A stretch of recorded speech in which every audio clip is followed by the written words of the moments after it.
Just 5 years ago, Apple's M1 Max chip felt like a complete revolution, a beast of a processor that absolutely stunned the tech world. But you know how it is in tech. 5 years is basically an eternity. So the big question is that groundbreaking chip now just an aging relic? Yeah, that's really the core question, isn't it? We're about to put this 2021 powerhouse through a serious 2026 stress test to figure out if it's still an incredible bargain or if its time in the spotlight is officially over. So to really get to the bottom of this, we've got to see how this legend holds up against the new kids on the block, and the story its performance tells today, well, it's a little complicated. Let's rewind for a sec. Back in 2021, this thing was the undisputed champ, no question about it. Now fast forward to today, 2026, and you can actually snag one of these machines on the used market for a price that's, well, it's pretty tempting. So let's see if that legendary status still holds any water. And this right here is the number that makes this whole conversation so darn interesting. Just under $1,000. For that price, you get what was once a top-of-the-line machine, and this is key, packed with a whopping 64 gigabytes of unified memory. On paper, that sounds like an absolute steal. But how does it actually hold up in practice? All right, enough talk. Let's get down to the brass tacks and look at the raw numbers. We're going to put the M1 Max in a head-to-head battle where pure speed is all that matters, just to see what the data really tells us. So we're firing up Blender, which you know is a go-to for 3D work. And in that world, time is literally money. Every single second you can shave off a render is a huge win. So the goal here is super simple. Get the lowest time you possibly can.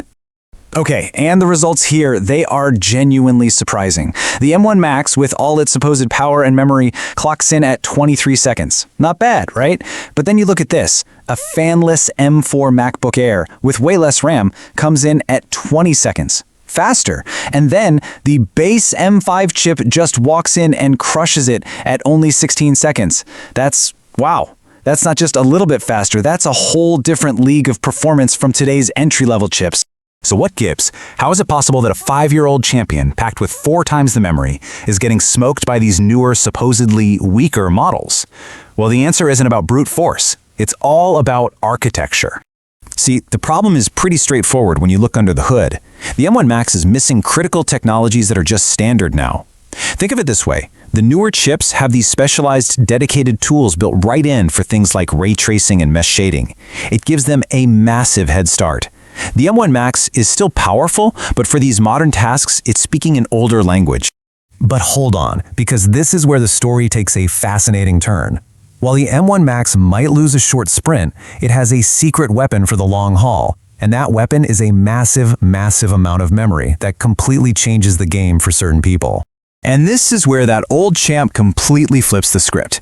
You push a shiny new 16 gig M5 machine, and I mean really push it, multitasking while you render, and it starts to choke. You hit what's called memory pressure. The system is gasping for air. Now, you do the exact same thing on the 64 gig M1 Max. The memory is, and I love this quote, just chilling.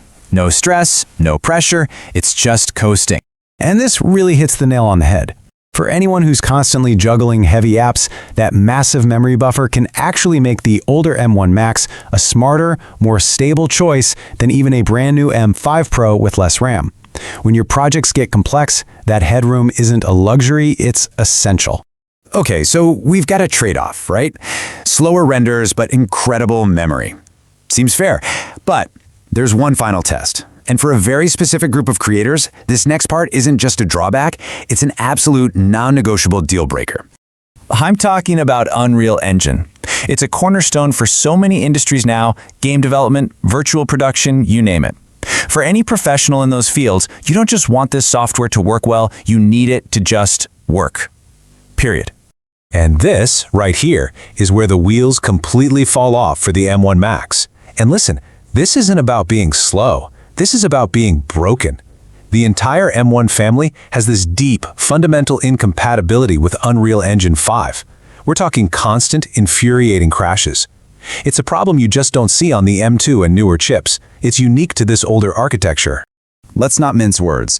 Trying to use it is a hot mess. You're basically fighting the computer just to keep the program open. Forget about actually getting any real work done. So for anyone whose livelihood depends on Unreal Engine, this single issue makes the M1 Max pretty much a non-starter.